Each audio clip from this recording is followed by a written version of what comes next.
Welcome back to another episode of the House Husband Diaries. As always, I am your host, Carter C.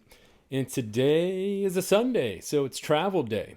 And as always, with travel days, I am working my way from my earliest travels to my most recent travels. So, my earliest travels don't have any pictures, or of the old pictures. I wasn't going to take the time and try to upload them or whatever, scan them in and all that stuff. It's just I'll just tell you about those places, and then as always, comment, let me know.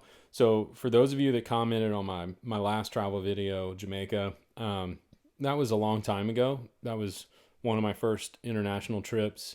Like I said, I did it specifically for a wedding at the resort, and so it wasn't my normal travel experience, right? I don't. I try not to do all inclusive resorts. I try to go for longer than just a couple of days or a long weekend. But so that was really kind of a special trip, and I have no doubt that Jamaica is probably a great place. I think a lot of people do go to Jamaica, so I'll have to put that on the list and as a place to revisit. And I'm not sure. I can't remember if my wife's been there or not. So, anywho, as always, here in March, as we move into the middle of March and as we move into April and May, I'm going to keep asking. If you're watching these videos, if you like the House Husband Diaries, my channel, please subscribe. If you already have subscribed, I thank you muchly. If you haven't subscribed, now's a great time to just take 2 seconds and click on that button. It'd be great for my 40th birthday at the end of May to have 1,000 subscribers, at least. That's my goal. And so if you could help me out, I really appreciate it. I hope you're getting more enjoyment out of the videos than just 2 seconds to click subscribe. So I hope that's not asking too much. But if it is, I'll try to do better. So yeah, without further ado, Dominican Republic is today's travel destination. I've been twice, and I will say my first trip to the Dominican Republic was kind of it was pretty crazy. So back in 2010, Haiti had a big earthquake. I think it was January of 2010, and a buddy of mine from high school said, "Hey, he had gone just right after the earthquake to help and made connections. And he said, hey, I was doing some nonprofit work at the time. Do you want to come? And I said, yeah, that'd be great. And so we flew into Santo Domingo, Dominican Republic, and stayed there in the capital. I believe that's the capital of the Dominican Republic for like a night, and we bought some supplies, and my buddy rented like a Ford Explorer type car, and then we were driving to Haiti. And basically this is 6 months after the earthquakes. This is like July-ish of 2010, so only 6 months after the big crazy earthquake in Haiti. And we were flying into the Dominican Republic, renting a car and taking some supplies, and then doing like a 2 week just kind of assessment and trying to figure out where we could best be used and how we could connect resources in the States. And so at this time, like I was along for the ride with my buddy, and we get in the car. So we spend the night, we get all ready the next morning, and we start to drive to Haiti, excuse me, to Haiti through the Dominican Republic. So we got to, I guess before we left, we got to see Santo Domingo a little bit, walk around, have some dinner. And it was really nice. There was some history there, and I had a great time. So then we drive, we leave the capital and the main city. And then as we get out on the road, my buddy's like, hey, I don't have a map. Like we don't have international cell phone plans. I don't even know in 2010 how accurate that stuff was. We didn't have any GPS. We didn't have a map. I thought he had all that stuff. I didn't ask because he's a grown man, and I just figured if he'd done it before, So I didn't really second guess anything. So we get out and he's like, I think I know the way. I'm pretty sure I know the way. And I was like, you're kidding me. Like, we have no maps, no GPS, no cell phone reception, nothing. And I know it's a little, small island and two countries share it, but holy smokes. So we start driving and he's like, whatever, we're going. He's like, when I see the turn, I'll know it. So we're driving and he's like, I feel like we've been on this road longer than I remember a few months ago. And I think maybe that turn back there was the turn we should have taken. So I'm like, well, just turn around. He's like, no, no, no, no. Like, I think, whatever, we'll see. I didn't turn for a reason. And I'm like, no, let's just turn around and go back. It's like 20 minutes. Who cares? And he's like, no, we'll keep on going. We'll just take the next right. We're going whatever around. So we take the turn. I don't really remember all the if and ors, nors, or buts, but I do remember that uh, we were losing sunlight, and we had to roll down the window. We were going through this little town, and we had to roll the window down. And I speak the basics of Spanish. I know just enough, and so we were asking how to get to the border or how to get to Haiti, and so we roll down the window, and then I have to try to butcher Spanish, and my buddy and this other guy was with us. He spoke some French, but he didn't speak any Spanish, and so we were basically just three guys lost in the Dominican Republic, and so we get directions. We were close, like we were heading in the semi right direction, so we end up and we get to the border finally, but it's dark. So we drive up to the border and it's like no lights, no nothing, and it is shut. The border's like they don't. So the border closes at dark. At the time, I don't know if it still does or what the situation is now 10 years later, but at that time, the border closed at dark. And so we drove up and they were like, can't go across, you have to come back at, whatever, 8 o'clock, 7 o'clock, sunrise, whenever they open, 9 o'clock, who knows?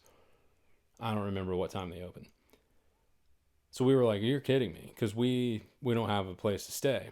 And they were like, yeah, you got to go back like a couple kilometers to the town of Haiti, which is right on, almost on the border. It's in Dominican Republic. And we're like, okay. So we turn around, we go back to Haiti, and there's this little motel. And we're like, hey, my buddy runs in. He comes out, he's like, they've got one room. Somebody's going to have to share a bed or something. I don't remember. I'm like, whatever, that's fine. I'm not worried about it. So I'm just happy we have a roof over our heads. We're not sleeping in the car. So we spend the night at this little motel, meet some people. We're going to Haiti. Some other guys going to Haiti. Guy's name was Angel, and I remember that. And so anyway, we're just like, okay, well, we're here. We're gonna spend the night, make the most of it, have a good time, have a little dinner, and then we're gonna get up early. And so we're not gonna go crazy, and we're gonna hit the border, and we're gonna go across into Haiti and continue on. Well, we get up the next morning, and we head to the border, and the border, they kind of have like border thugs. I don't really know what they're called, but they basically it's just all like they see non-indigenous folks, mainly white skin, and they're like, we're gonna, they need to bribe us, or we're gonna charge them like crazy amounts of money, which isn't legal. It's just, we're in control, we're all in cahoots, and now's a perfect time. When better to extort people than a national crisis, right? So we get up to the border, and they're like, give us all your passports and like money or something. And I saw them going into this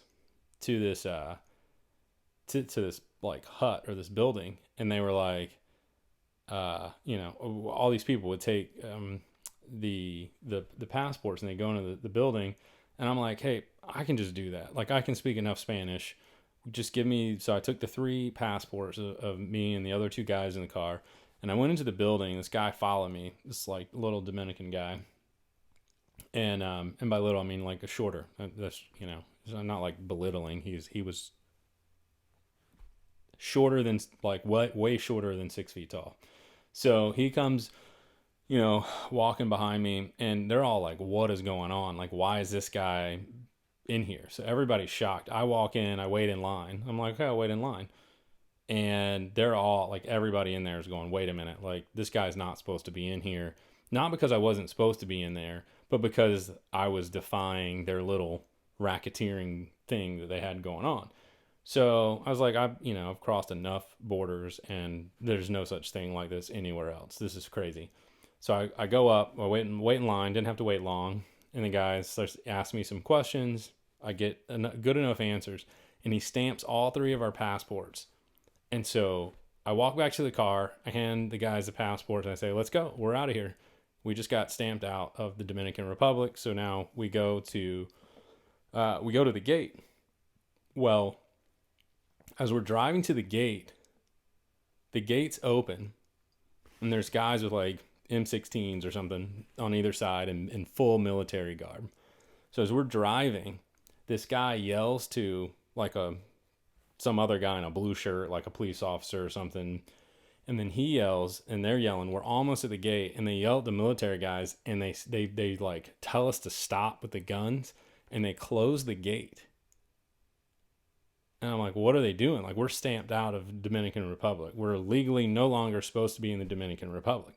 And this guy comes up to us, and he's like, let me see, whatever. And I'm like, we're stamped. We're good to go. And he's like, no, you can't go. I'm like, why? And so this other guy comes up. I'm having trouble with the Spanish. Like, I can't translate that fast when they're just speaking super, super duper fast. So this guy comes up and he's like, hey, I'll help you, translate. He was this Haitian guy.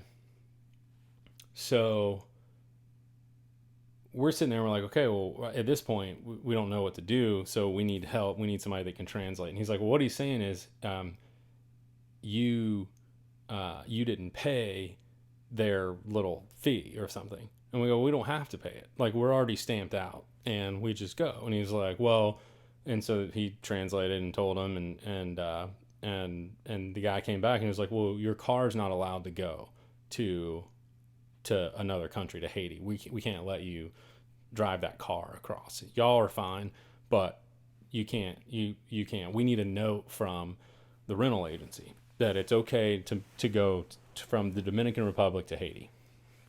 And we're like, this is outrageous. We're not paying you this bribe. Like, just let us go. So we turn back around, and we have to drive a few kilometers back to Jiminy. We find this little, pay for dial-up internet or something, and we get in contact with the rental agency, and then they send over, like, fax over proof that we can drive to from Dominican Republic into Haiti. And we go back to the border. We hand them the note that says we can take the car. Show them our passports. We're like, okay, we're good to go, right? And this is taking hours. I mean, this is hours. It was crazy. This is like early afternoon. And the guy goes, not going to let you go. And we're like, well, we're not paying the bribe. And I don't remember what it was. It wasn't like, I don't know, it was $40 or $100. I don't remember. So we're like, we're not paying this bribe. Like, all he wants is just money on the side. And that's not legal. That just doesn't happen anywhere. And so we go back to the hotel, to Jiminy, a little motel, so we can regroup, because we're like, okay, what are we gonna do? Like, we're already stamped out of this country. we've gotten all of the approvals. They just want money, and we just really don't want to feed into that corruption. So we have this guy, that Haitian guy, that was our translator. And so the four of us head back to the hotel. And when we park, my buddy goes into the hotel to go get this other guy, Angel, that we had met the night before, to like talk with and translate, because he was gonna go over and he was waiting or something. So we were gonna check with him because he was local, and he was a really nice guy the night before. Well, while my buddy's inside trying to find Angel, see if he's in there, we didn't see, but a car had followed us. So those border thugs had followed us back to the hotel and came out. One had a machete, and another one had like a 40-ounce glass bottle. And I have like camera equipment because when I was working with nonprofits, I was shooting videos and stuff. So they're screaming at us. And the guy in the car who speaks French, or a little bit of French, he's like, I don't know what they're screaming about. And we lock the doors, and then the Haitian guy, and I'm like, great, I'm going to get in a machete fight in the Dominican Republic at the border of Haiti with a camera and like a tripod. And then I've got this guy that speaks French that is he's like a golfer. He's not like a big buff football player or anything, I'm like, this is terrible. This is not how my life ends, is it? And then the Haitian guy sitting there is like, well, let me roll down the window. And I'm like, don't roll down the window. Don't open the door. Like, I don't know what they're screaming. They're pissed. Those guys were so mad, swinging the machete or like shaking it and the bottle. I mean, they like surround the car. I mean, this is terrifying. I'm absolutely terrified. So the guy from Haiti is like, no, it's a total misunderstanding. Let me go talk to him. And I was like, you can talk to him through the window. You can totally tell them to calm the hell down, right? Like, tell them to put the machete down and put the bottle down, and we'll all talk. Like, I'm more than happy to talk about any disagreement. I love to talk. That's why I make these videos, right?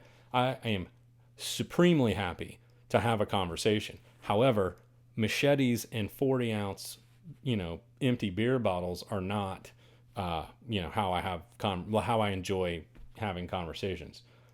So despite all of my protests and the other guy in the car, the Haitian guy opens the door, right? I know what you're thinking. Yeah, dummy. Like, what the heck? So he opens the door. As soon as he opens it, just a tad, the guys, the Dominicans outside, like, rip open the door, grab the guy, and then they take the flat side of the machete and start hitting him over the head. And he's like bleeding. And I'm like, oh my God, what are we going to do? Like, I should have gotten out, right, and like fought, but I was like too scared, way too scared. So I don't know what they're yelling. I have no idea. They're not coming back in after us. So apparently it's a beef with this guy. So I don't know what's going on. So then here comes my buddy from inside the hotel with Angel. And they're like, what? So they come running out because they see, him or the Haitian guy being grabbed out of our car, and then start to hit. So Angel starts speaking at him in Spanish. He's Dominican. Like, he's like, whoa, whoa. And they calm down. So then they motion for us to get out. So we're all sitting there, and they're like, translating. They're all talking. So what happened was, you may have figured this out by now, but those border thugs thought that we were going to pay this Haitian guy the bribe, and that they thought this Haitian guy was stealing our bribe because he spoke English and the other guys didn't. The Dominicans didn't. So they were mad, beating him, trying to get him to give them our money, which we never gave him because we weren't paying the bribe. So for like an hour and a half, we sat there and we were like, you don't understand. We're not paying anybody. Like, we're not paying this Haitian guy. We're not paying you. The border is free. Like, if you're stamped out, you go. That's just how international travel works. If you pay the government something, you pay the government something, but you don't just have like hood rats that sit here on the border and then you extort people. And they were like, well, welcome to the Dominican Republic, and we know you've got money because you're going to help the Haitians, and we have mouths to feed. and our families. So I'm like, well, that's not my problem. Like, whatever. That's not why we're here. So we sit there for, like I said, it must have been an hour and a half, 2 hours, 2.5. I don't know. It's getting late. It's probably 3 or 4 o'clock in the afternoon at this point. We've been at the border all day, back and forth, going to the border, being told to come back and get more proof of rental cars and more proof of this. And I mean, we've been stamped out since like whatever, 10 o'clock in the morning, 9 o'clock in the morning. I don't know. We were stamped out of Dominican Republic early that morning, and this is now late in the afternoon. And I'm like, what? We were talking about, do we contact the embassies? Like, what's going on? Like, it was crazy. So finally, we talked to Angel, and he's like, you just got to give them the money. Like, that's the only, they are just refusing to let y'all go unless you just give them the money. So if you drive up and give them the money, but here's how you have to do it. You like, the guy in the blue shirt who's like the main police officer is in on it. So you have to drive up, and then he's going to come to the window, and he's going to come to the back window, and then you slide him. He'll put his hands like in the car windows like he's talking, and then you slide him the money in the car, and then he'll let you go. And I was like, you're shitting me. Really? That's what, so that was the deal. We sat there all day trying to legally cross the border, doing everything we could. And at the end of the day, because we were running out of daylight, we're like, we're not spending another night in Jiminy. We've got to get on to Haiti. So we drive it to the border, and just like they said, the guy comes up, he's like talking to the guys in Spanish, and they say, hey, go to the car, go talk to him. And he walks up, puts his arm like he's talking to the driver, slide him the money, and then he goes, okay. And he tells the military guys who would close the gate when we showed up, open the gate, and let us drive on through. And that, my friends, is how you travel. You drive from the Dominican Republic to Haiti. Now, hopefully they've cleaned that border up. Hopefully that was just a story of, just bad times and, people taking advantage of tough times.